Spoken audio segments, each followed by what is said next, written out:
right, welcome back, everybody, to another show of Flyway Connections. My name is Chris. I'm here with my buddy Spears and Joe. Hey, how y'all doing today? What's up, guys? All right, so Joe, go ahead and introduce our new show. Joe, not Spears. Hey guys, what's up? This is Joe Meyer. We've got Brendon from Slab Hunters Guide service. You got set up, man. Go ahead, Spears. Slab Hunters LA. Yeah, Slab Hunters LA. Brendon Dubroc. If you guys go look on him, he's definitely the outdoorsman entrepreneur from waterfowl hunting guide, teal to dog breeding, and definitely that I could probably say fishing from him is probably one of the best crappie fishing we have around here in central Louisiana. Hey, how you doing today, Brendon? I'm doing good, guys. Thanks for having me. I appreciate it. Hey, no problem. Yeah, as far as the crappie fishing, man, that's like my go-to fish now. It used to be bass, and I mean, I still catfish, but man, my wife loves crappie fish, and maybe you can give out some secrets today or something. Well, it's definitely the filet mignon of fresh water. That's what I call it. It's the best tasting fish in my opinion. Of course, some catfish guys can argue that the Opelousas flathead is the best, but crappie seems to attract more people and the crowds to come. And where we're located at is Larto Lake, Louisiana, which is one of the top crappie destinations in the United States. Of course, you hear about Grenada Lake on Mississippi and different places around the country, but Larto is a hidden gem, and we're excited that we're actually getting the North Louisiana and the Crappie Masters Trail tournament to come to this lake starting next year. So that's pretty great because the Crappie Master Trail is nationally broadcast on the Outdoor Channel. Yeah, I watched that Outdoor Channel. Have you guys been on that? I know there's the big one in Mississippi where they call it a slab mama or something like that. I don't know if you know what I'm talking about. I have not. I have not been on that. Okay. And then so when you do your setup and your guides, are you spider rigging it out, or is just all? Well, it depends on the year.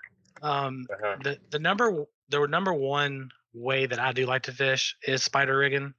We have two guys sit in the front. I have a trolling motor with a remote on it, the iPilot, and then I sit behind them and we put out, if they haven't spider rigged before, we put out 6 rods, 2 are 14 foots and 2 are 12 foot. And we put 2 baits on there.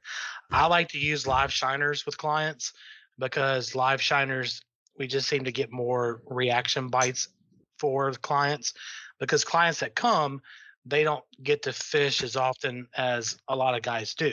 They don't have the means, the gear and stuff. So a lot of the guys, they'll mess with me. Oh, you're using live shiners, go catch them with jigs or something. Well, for clients, this is just not, practical. The live shiner is the best way to catch numbers for clients that might only get to fish once, twice a year. They want to put some fish in the freezer. Yeah. So what's your thought on as far as like jigs? Because I'm not a big, when I crappie fish, I know I'm not a big like soft plastic jig when it comes to crappie. I have a cousin who uses them, but I mean, I feel like shiners, I get better luck with them. Sure. Yeah, because you have something that's actually natural moving. You can control that. Jigs, for jig wise, it depends on the time of year. Early in the spring, we do catch them on Bobby Garland. It's a plastic and it's called monkey milk. It's a great color to use. Monkey milk is probably one of my go-to colors for jigs. It's used by a lot of tournament fishermen. It looks like a shiner. Secondly, the hair jigs. The hair jigs are, to me, outperform a soft plastic when it comes to crappie, especially jigging around trees and structure, because that hair floats and it'll move in the water. You'll get more action out of it. So we're going to air here this in September, and it's still going to be kind of warm. And one of the things that people need to realize they can do with a hair jig is when it gets to the summertime months, those dog days of summer everybody talks about, you want to trim that hair on the back of that hair jig, and you want to go to a smaller jig because the fish are more lethargic. They're not feeding for that winter time. They're not feeding for that early spawn.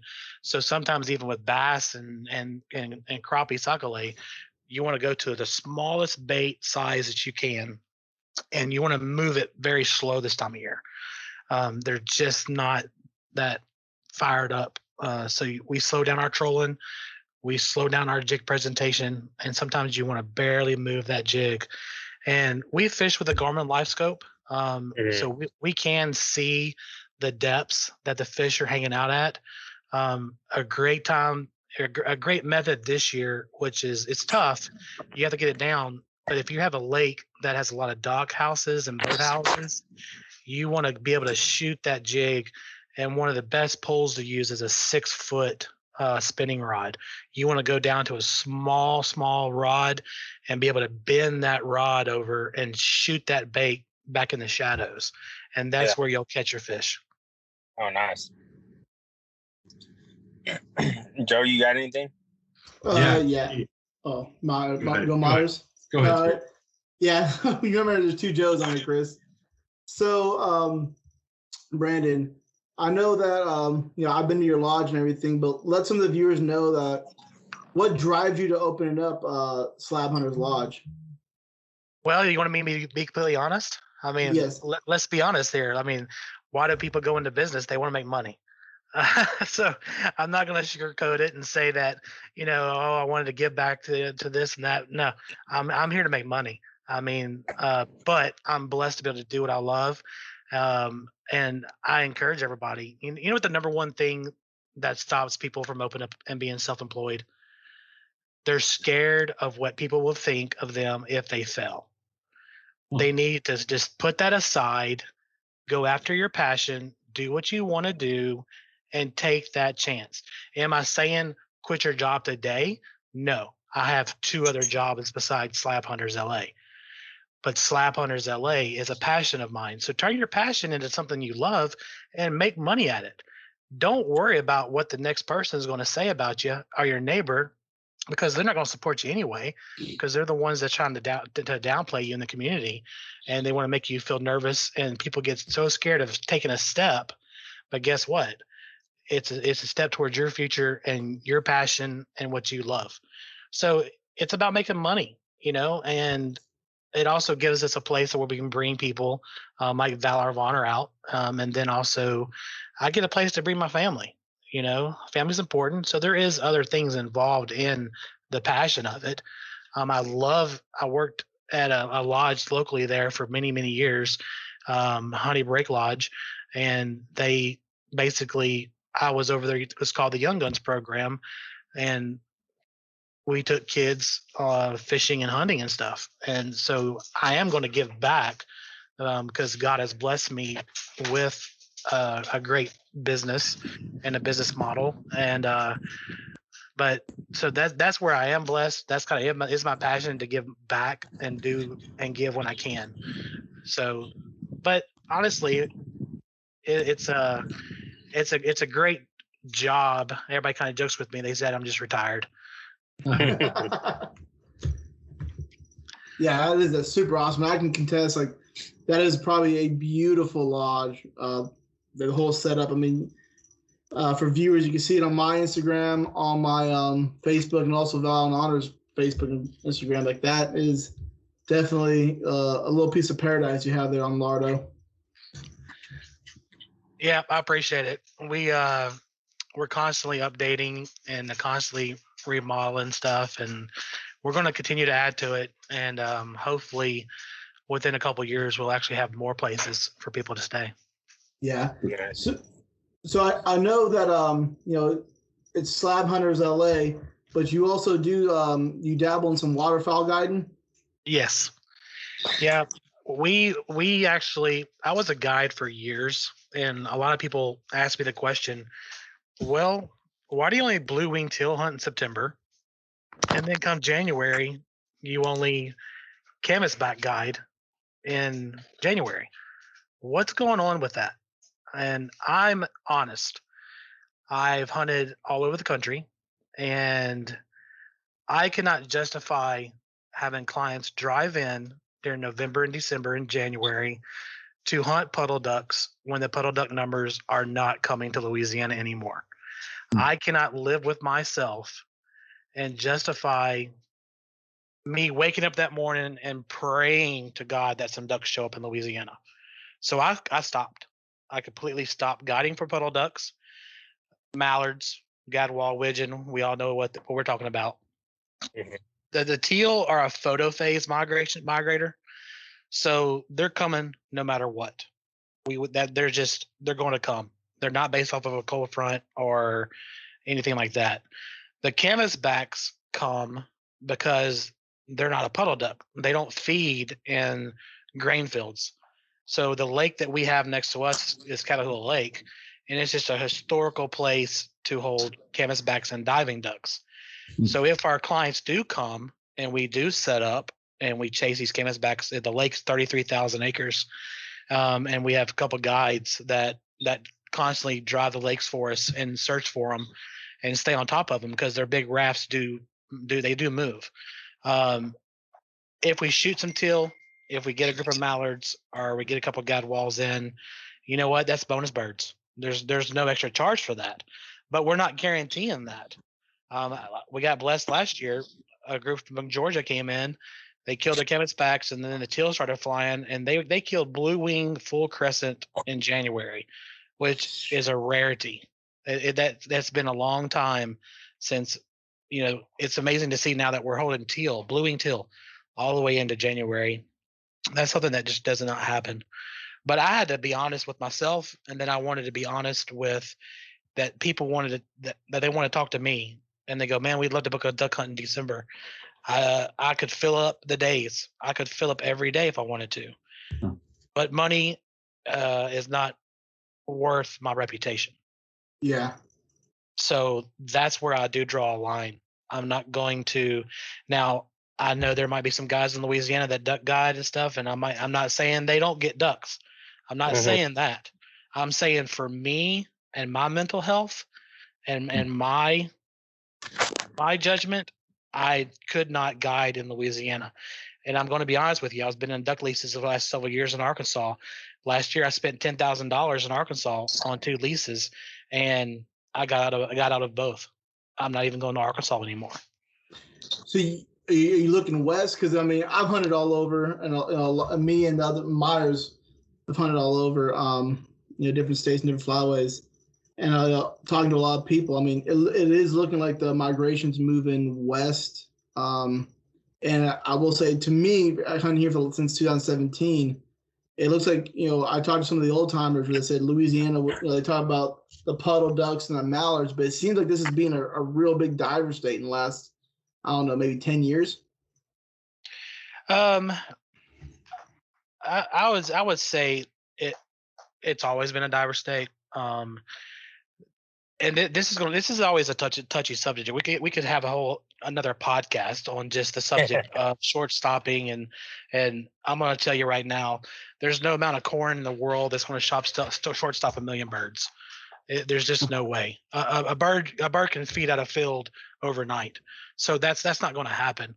I'm friends with people in the industry. Fred Zink, everybody knows Fred with Zink Calls. Zink Calls, yeah. Bill Cooksey, Jimbo Ronquist with R&T, and I'm going to be honest. The problem with people, and I'm just going to be brutally honest with all these questions. They always want to look and point the finger at somebody else instead of looking in the mirror. Louisiana needs to take a step back and look in the mirror and say, what are we doing wrong here? What's causing this? There's something I'm going to touch on that we have no control over, but Louisiana has changed. And over my lifetime, in my short lifetime, our coast used to hold thousands and thousands and thousands of ducks, but we had widgeon grass, we had duck potato, we had all that. I film and was in help on a show called Paradise Louisiana TV, and you're going across the coastal marshes of Louisiana and you're looking at your GPS and you're seeing islands on your GPS, but then you look out there and it's nothing but saltwater intrusion. So we've lost hundreds and hundreds of thousands of acres to our coast. Now, the second part of that, I drove all over the South, and I would take over, and I would go out and I would look at all these rice fields and scout for ducks and look at ducks, even though I had no permission to hunt it. But I would go. I like to watch ducks. Now those rice fields, they're now neighborhoods. Oh. You know, Lafayette, prime example, Youngville, Abbeville, all down through there, used to be nothing but rice fields. From Lafayette to Lake Charles was full of rice fields, and now you can't blame a farmer because my family farms. They've either gone to neighborhoods or they're now crawfishing because it's been warm, and crawfishing rice fields take more water in the rice fields than what a puddle duck wants. So they don't have to deal. Duck hunters are very outspoken and sometimes difficult to deal with. So if that farmer is only getting $6,000 for a blind, but then he can turn around and put a little more water on it and make more money off of a crawfish eating his rice stem than a duck, which one are you going to choose? I'm going to go with the ones that just sit there and eat on the rice stalks and not deal with the dadgum duck hunter because he's a pain in my butt. Mm-hmm. But also the price of rice has changed, and then they put a lot of it because we have perfect weather here for sugarcane. Sugarcane has taken over the rice fields. So we have crawfish, we have now sugarcanes, we have in neighborhoods, we have coastal conservation, coastal loss, and then another big stickler is you guys that are in the Army and stuff. You know, our department, well, the Department of Wildlife and Fisheries, they're trying their hardest to save these lakes, these cypress lakes, these cypress breaks, the invasive grass. If a duck flies over at night and they're traveling by moonlight, one of the number one ways they find resting areas is off the moon reflection from water. If you have a lake that's choked down with this savanna and this bad grass, they're not going to fly over it. So a duck knows in his brain that he does not want to spend the calories for survival. Their number one goal is not to come to Louisiana and have Mardi Gras. Their number one goal is to survive. So they have adapted to this weather. We have people in Iowa that we know that they call them cricks up there. We call them creeks and bayous. They haven't. I don't know why they got a crick. What the heck's a crick? But anyway, they're kayaking in December, guys. They're supposed to be froze up. Right. So these mallards and these geese have adapted, and they know that, you know what, I can survive on sitting 2 days in this frozen field or this hot springs and get water because I know Mother Nature is going to thaw out these fields in 2 days. They don't get the snowfall like we used to get. Did we have a big freeze this year? Absolutely. Guess what showed up? A bunch of ducks. A bunch of ducks. It was some good hunting here at the last part, you know. So we could, of course, that's another podcast. A lot of guys will disagree with me and think I'm crazy, but I challenge everybody also to go Google the magnetic North Pole. And if you put a timeline, not the North Pole, where Santa Claus lives, this is the magnetic North Pole and the shift of it. And it is almost now in Russia, where it once was in Canada. And it's going northwest. So if you put the correlation of the timeline of that magnetic North Pole, scientists have no dealing with waterfowl. They're just saying migratory birds and how it's affected the migration of birds and how it affects the flight of birds. So that has shifted in going northwest. Well, if you correlate the timeline of when we were smoking the ducks down here to the timeline of how the North Pole, magnetic North Pole moved, you can see that shift of the birds and how they're going. I guess what northwest of Louisiana, North Texas, Oklahoma, Kansas, and now Colorado. So it's all coming together. And the problem I see with people in the waterfowl world, hey, we want to blame Missouri for planning. Oh man, they're shortstopping the birds. There's no way, guys. For one, my family farms, you cannot afford to plant the amount of food that's needed to plant, the manpower, the hours, the time, the diesel, the cost to spray and everything for a duck. There's no way. Now, is there 10-acre plots? Yes, I will say that. Do clubs up and down the Mississippi Flyway do that? Absolutely. But that's legal. But that 10 acres, a 20-acre field, it's just like us planting for a deer food plot. We can do it here in Louisiana. There's nothing saying we can't plant for waterfowl here. We do. But all those factors I'm worried that the puddle ducks, these younger birds are not coming down and they're not getting imprinted on Louisiana. So I'm going to wrap that up. That's my soapbox speech on that issue. No, I'm really glad you brought that up. This discussion I've had, and we've had guests on, say differently or whatever. I'm not going to, mention names, but like this year was probably one of my best waterfowl seasons I've had in the last 10 years. I really thought the ducks came to Louisiana this year. Other people complain otherwise. Numbers don't lie. The amount of ducks I was seeing, the amount of speckle-bellied geese in general. The geese this year, I think, were hitting Louisiana thick. And we're killing them even in, the marsh refuges down here in Lacassine and everything. We're having speckle-bellied geese come in. Now I'm praying to God that it happens again this year, but you never know. We've had these conversations actually quite a bit. And me and Spears on the side have had these conversations. Again, I'm not the expert. You guys obviously have the experience over me, but just talking to other waterfowlers, and we had guests that I've asked them, and I don't know exactly what's going on. I'm sure it's just like any other animal. If there's something that's hindering them or that they don't like or something that makes it easier on their life, that they're just going to stay in this spot than go over there, then I think they do that. I think so. For me, talking to waterfowlers, because I live in North Texas, close to Oklahoma, talking to waterfowlers up here, they said it's been amazing the past 2 years. And they don't know. And I've heard from other people, and Joe has too. And then we've talked about it, and we've talked about it to other people on the show. But I've heard like, hey, the Central Flyway is looking like the Mississippi Flyway. From your experience, do you see birds moving west or moving east, or are they just not coming from up north? Definitely moving west. Okay. Right now, the hot place to be is in North Texas and Oklahoma.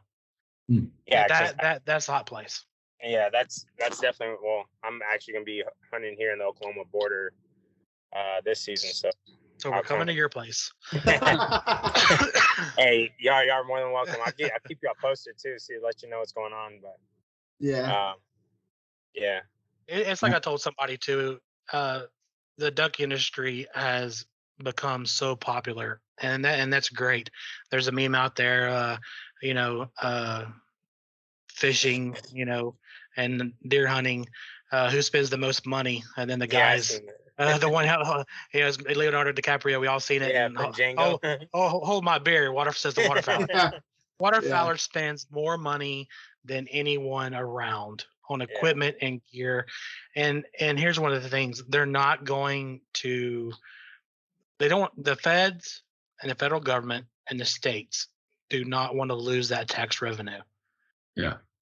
But I can promise you, on opening day, there's not a piece of water in Louisiana that will not have a duck hunter on it. Well, I'll be one of them. There's no places for them to hide.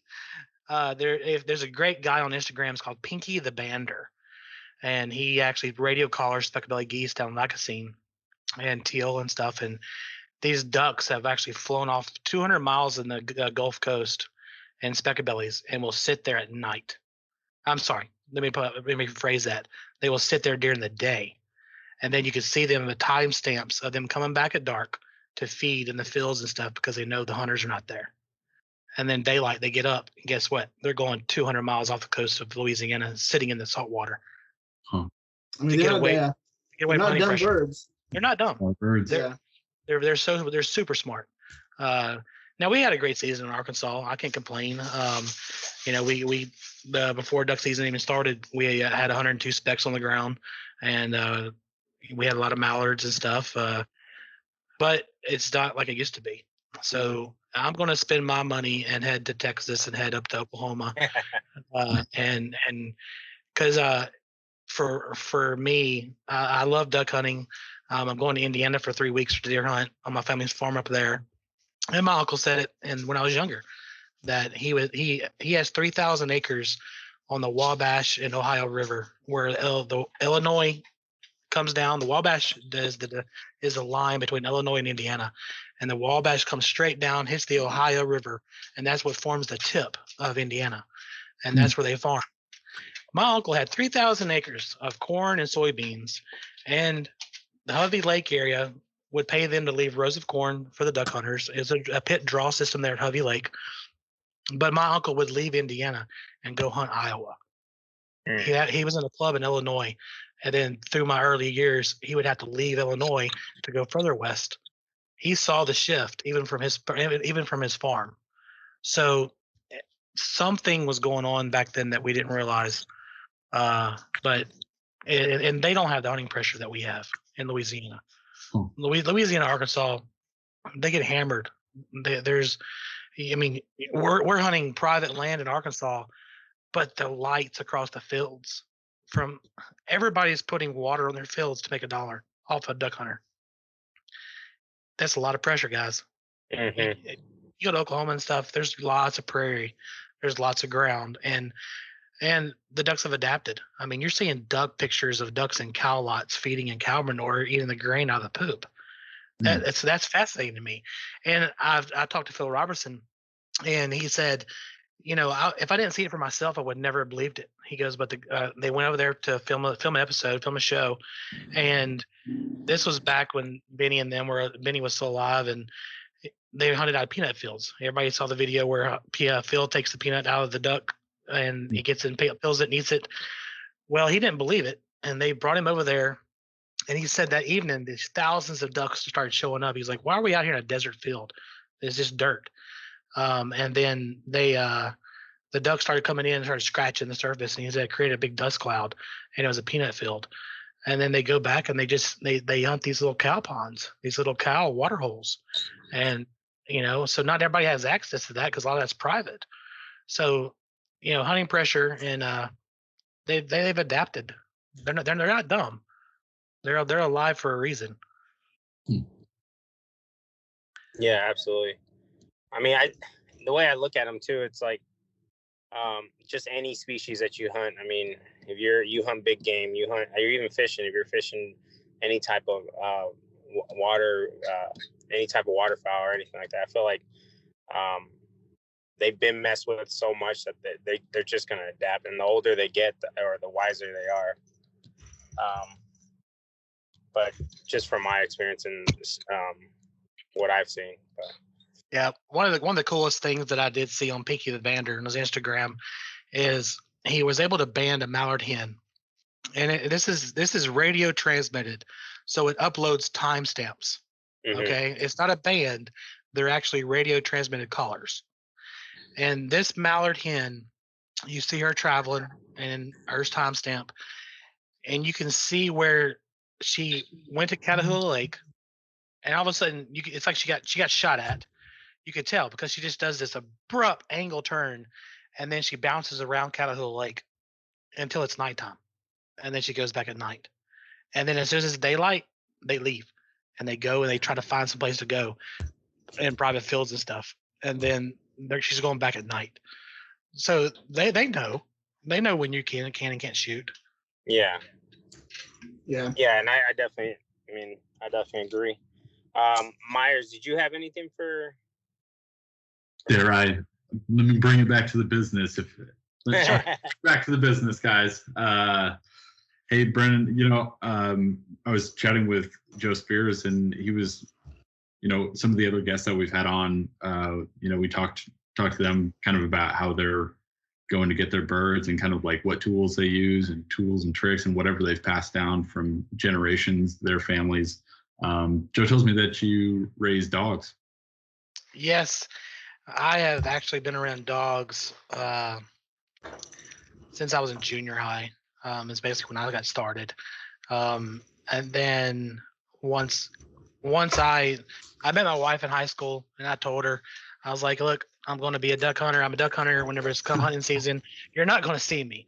And she was like, that was my girlfriend at the time. So I was like, how are we going to handle this? So I told her, I said, I'm going to have a lab. I'm probably going to have more than one lab. And she's like, okay. So we got our first apartment and we weren't even married yet. So she was in there studying to be a nurse. She had just gotten out of high school. She was 18.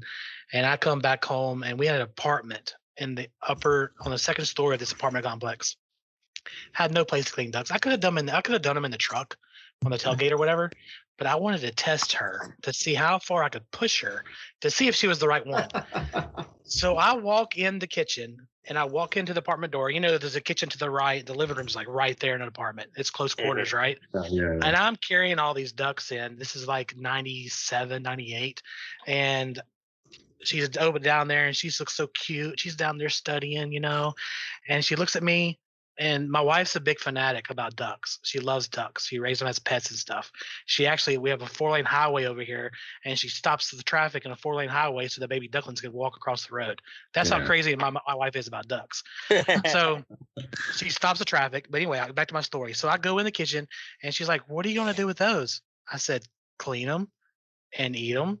And she goes, "Well, where are you going to clean them at?" I said, "Right here in the kitchen. It's in the sink."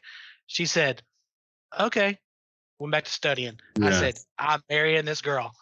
So we have been together for over 24 years now. Oh wow. She was a keeper, man. Yeah, She was she's a definitely keeper. a keeper. He's a keeper.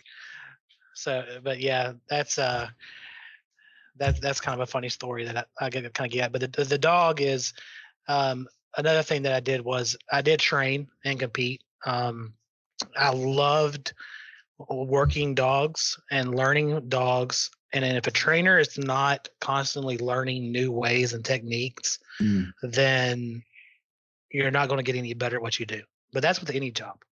But especially in the dog world, I think a lot of guys, they use the e-collar wrong. We don't use the term shot collar anymore. They were banned in Canada. There is some activists that got a hold of them, but we're to blame for that. If we don't get the education out there to people of when, how, and what to use and how to use training tools, it could be as you guys know, this left wing mentality, man. They're coming after us hard.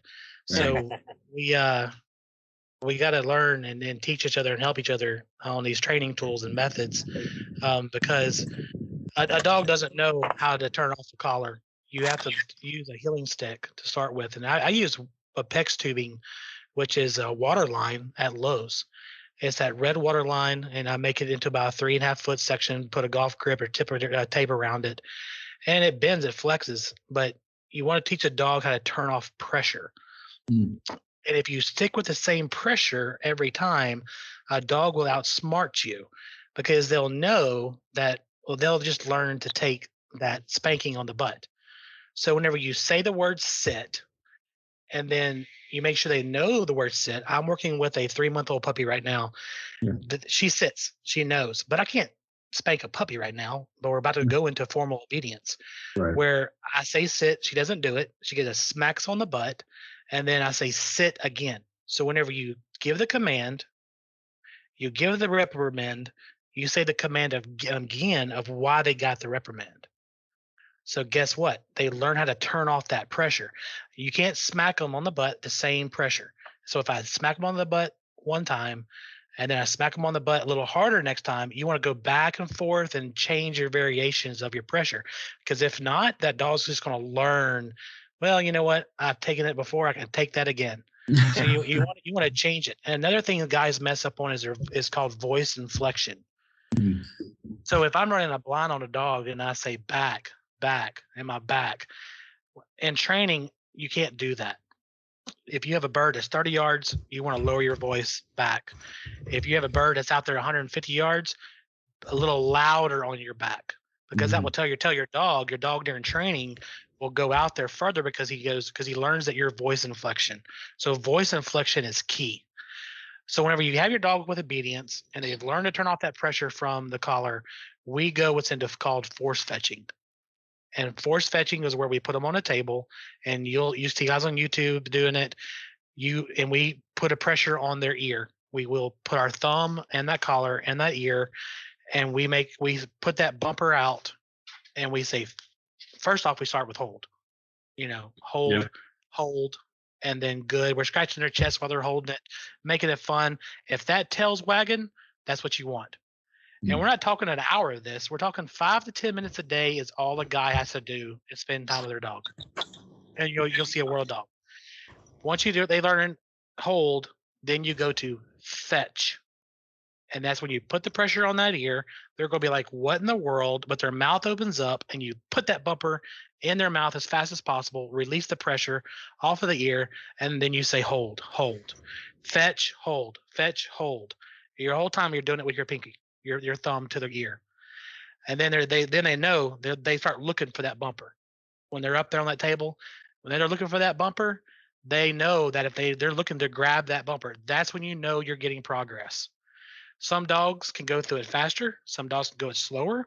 Yeah. But we read the dog. If the dog needs a break from it, cool. Go throw them some fun bumpers, and let them have some fun. Give them a couple of days off. Go back to it. But once they have that fetch down and they're going to the end of a table, you can use a tailgate for this. As long as the dog is chained up and can't get away from you. Yeah. We use a cable wire, above them that they can run up and down, hook to a collar. And once they have that fetch command down and they've learned to turn off that ear pressure, that's when you can introduce a e-collar. That's where guys get it mixed up. They think you're supposed to start an e-collar with obedience, and that's wrong. They have to know how to turn off that ear pressure. And then, what you do is you put that collar on them and you start over for the week. Let's just say 2 weeks, and you start over, and then you say hold. If they drop it, guess what I do? The last couple of weeks has been an ear pinch. Yeah. Now we're going to do an ear pinch and a collar stimulation together because they know how to turn the ear pinch.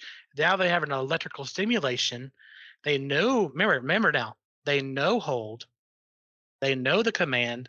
They have it down. Then you enter in that e-collar pressure. As soon as that bumper goes back in their mouth, you release it. And they went, oh, okay. So guess what? Now I get to go to e-collar stimulation on my fetch. So when I say fetch, I'm using the e-collar until that bumper is in their mouth. As soon as it touches their mouth, to release that button. And that's how you collar condition a dog properly. And then your fetch, then you go to the ground with it. And this is where guys struggle with not getting their dog how to run a blind. Well, you have to do what's called a walking fetch first. You want a clean cut grass, and we use white bumpers, guys. Yeah. Stop throwing orange. Stop throwing colors dogs can't see. Yeah. You're training. You want your dog to be successful. You're not testing them. We only use white bumpers. We'll throw that bumper, and we put a pile, and we put them in line, and we're walking them on a leash, and we say fetch. And we want them dogs to snatch and go after that. But guess what? Here's the thing. You have to go back to the ear pinch. You can't go use that collar. You have to go back to what they know and turn off. And once they turn it off, then you can use the collar fetch. And guess what your fetch turns into? Your fetch turns into your backs. And then you put a pile out there and you go fetch, fetch, fetch back, back fetch, back, back. That's where your blinds come in. And another point, there's so much stuff I could go over and with dog training. Could be another episode. Yeah. But guys, don't train at the duck blind during the season. That's where so many guys mess up. You will ruin a dog and turn hunting into a horror show. Relax. It's just a duck. Your dog loves you. He wants to be your buddy forever. If they're going to mess up. They're going to. And don't let your buddies in your ear yabba jabba you in the ear and upset you, because that's the problem. They didn't spend all this time with the dog training, so you're trying to impress your buddies. Screw them. They're still going to come hunt with you, but that dog loves you to death. Trust me, he's trying to do all he can.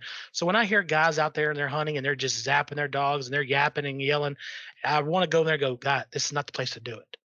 I've had guys call me, man, my dog just they won't go out, won't go outside the decoys, and I tell them, I said, well, go out there and throw him a white bumper. And I'm like, what do you mean? I said, well, think about it. You're sitting there and he has an obstacle. Take the time to go train. Who cares if there might be ducks flying? But you have a problem you need to fix.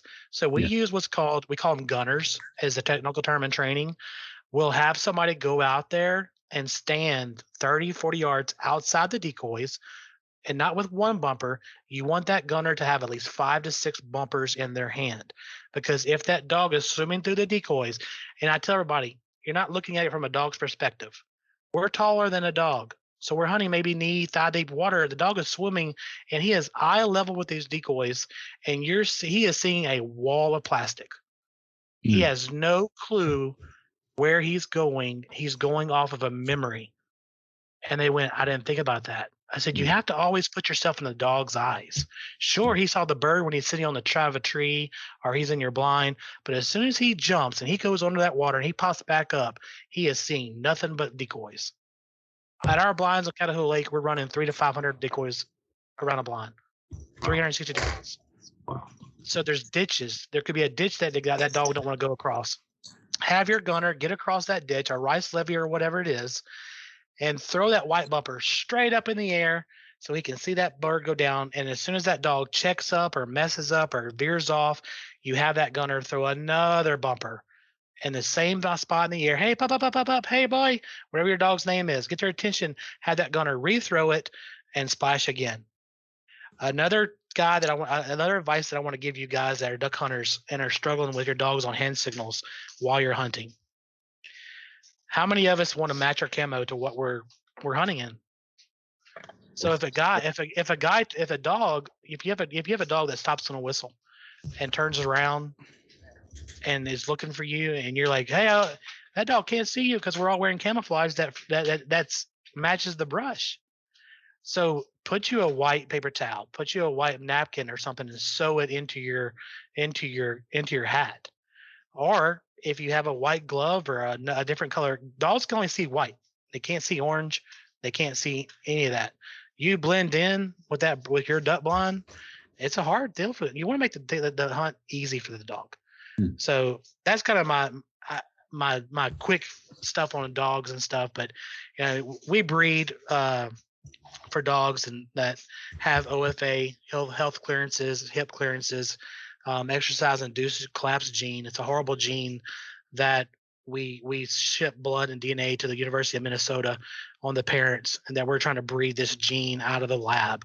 I think if we could do this, and we call them in the industry, of course, there are backyard breeders, but they're not testing their dogs and they're continuing this gene. Lots of guys say, oh, my dog overheated, the hind legs got weak and they collapsed. That's a genetic disorder, and we're trying to breed that out of the puppy. So I got y'all another topic for another podcast, man. This is a good one. They were loving it. It's a lot to learn, man. It's a lot to learn. So much to learn. Yeah, it's definitely appreciate. Chris has got himself a puppy right now, so the all the knowledge that you just dropped on us. Yeah, I was just gonna ask you too. I mean, do you have like videos or something that maybe people can look up or? You know what? I found Freddie King is a friend of mine in Arkansas, and he has a great, easy YouTube series on training the retriever. Freddie is a great guy, friendly as heck. He's with Echo Calls. He's a videographer. He's a little out there, I will say, but when it comes to training, he's dead on. He's dead on with it. And I don't professionally train anymore because I just have so many other irons in the fire, but I do breed. I do train my own dogs and give advice out. I've been some of the best people that I follow, which I competed with mine. So Freddie does compete and does hunt tests, but he has a good hunting dog program online where I would follow these field trial champions and these field trial dogs. I would follow Mike Lardy, and then I went to some seminars in Texas because these guys they have a summertime facility in the northern states in Canada, and they have a wintertime facility in Texas. Okay. Dave Rorm is another one. He has a great seminar that you're there, and he talks and does sessions and teaching, and then also they bring out the dogs and show you things.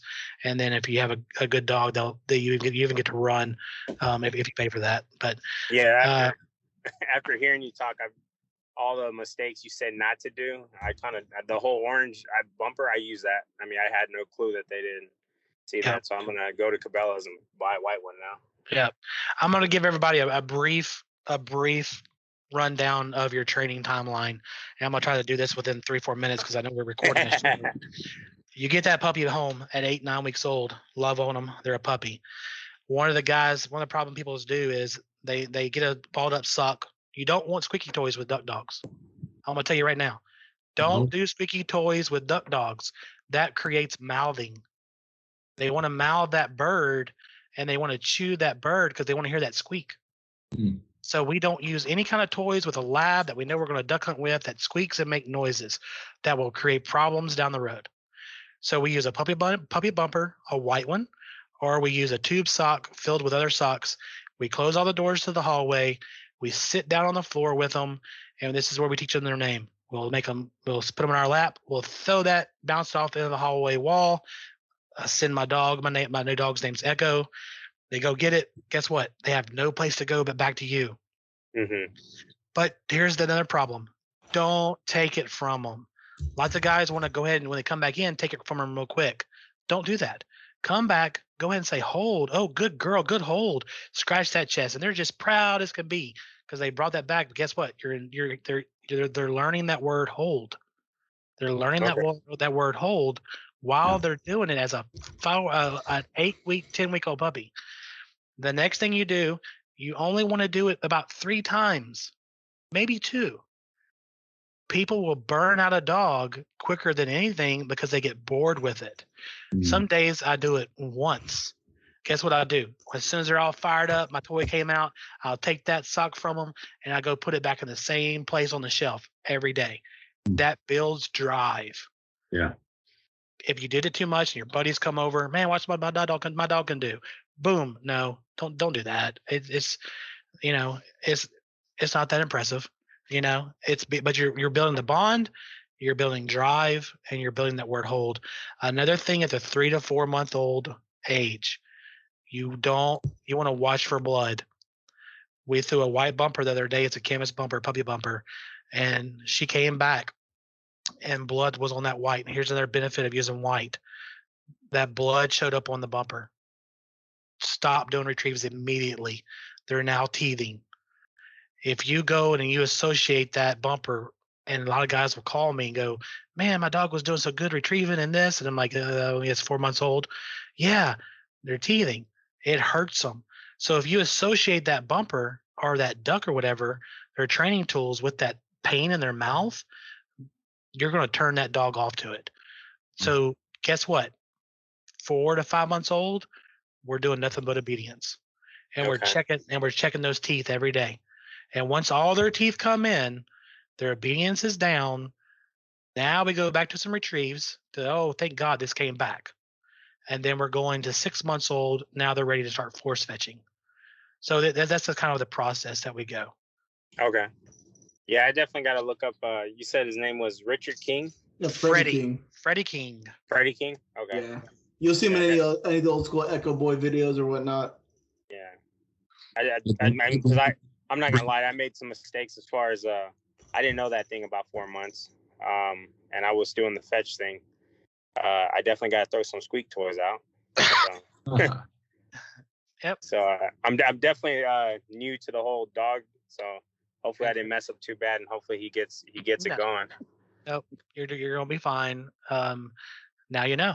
And yeah, absolutely. You have my cell phone number. If you need anything, call me. Shoot me a message on Facebook. Yeah. Brendon, the other 2 guys that you recommended, was one of them Dave Roram? Yeah, Dave Roram. He's a phenomenal trainer in Texas. Now, if somebody's looking for a duck hunting dog trainer, I mentored under Joe Perrone with Champion Retrievers. He is located right here in Central Louisiana. There's also Bill Autry. There's also Barry Lines. There's some great trainers right here in Central Louisiana that they're older guys. We have a new kid coming up. His name is Rich Oates. He's just graduated from college. Super nice kid. really likes to learn and going to be a great trainer. He is a great trainer now, but of course, with time and age, you only get better. But if you find a trainer that says, I know it all, run. There's just nobody that knows it all. Yeah. Because we got down into we teach people such advanced techniques that the biggest thing is having your dog succeed and learning how to read your dog. Because some guys, you have to know, some dogs are right-handed and left-handed. And people are like, huh? What do you mean right-handed, left-handed? Well, if you blow a whistle and you have a dog that learns to stop on a whistle, they'll tell you if they're left or right-handed. Because whenever you blow the whistle, it's how they turn. They could turn right and look back at you, or they could turn left. Well, that left and that big loopy left, or that big loopy, we call them loopy sits, it takes that dog off the line of where the bird's at. So whenever you see a dip in the shoulder, your eyes should always be focused on your dog. I mean, you see that dog start swimming to the right, stop him. Give him the cast you need. So, but don't train in a duck blind during duck hunting. That's my number one advice. Don't train. If you're having problems with something, give me a call or look it up. I'll be happy to help anyone that's listening, because I want that dog to be successful and you to be happy, and stop listening to your buddies in the blind ragging you. Good stuff. Because they're pissing you off, and guess who you get to take it out on? The one that loves you the most. Yeah. Makes sense. Yeah, that's definitely good stuff. I definitely did some no-nos, but I definitely need to change that today. But before we actually go ahead and head out, Joe Spears, did you have anything else? The only thing I have is, for clients that want to go shoot these big Canvasbacks and stuff, what are some of the gear, and especially in terms of shotgun shells and brands, you recommend for clients to come out to harvest some of these these big plumed out Canvasbacks? So that's a good question. If someone has a 20 gauge, I would definitely go with a bismuth round. It's more effective than steel shot. If you cannot afford the bismuth, some guys use 12s. I like a number 2, and maybe even a number 2 BB mix if you can. A bigger shot is definitely needed for these bull cans. In the wintertime, their feathers are just so thick. They're a big bird, and they fly faster than you think. They're so graceful coming in, but they're hauling butt. You got to really lead them. But we don't even leave the landing until daylight, because we want people to be able to kill a drake. If we found out that, most duck hunters, they want to get there at daylight, right? Well, you have these silhouettes coming in. It's hard to pick out the drakes at that time of morning. So people are driving in. If you're going to hunt cans, wait and go about 7 o'clock when the sun's already up. The sun's coming up. Go find where they're wanting to feed that day. Bust them up, and all you need is about 2 dozen decoys, and they'll start coming back in. And I like a 12 gauge. I use a pattern master choke, and I usually use number 2s, 3.5 or 3-inch shell. But take your time and pick out that bull can. Let them hens go, because you only can get 2.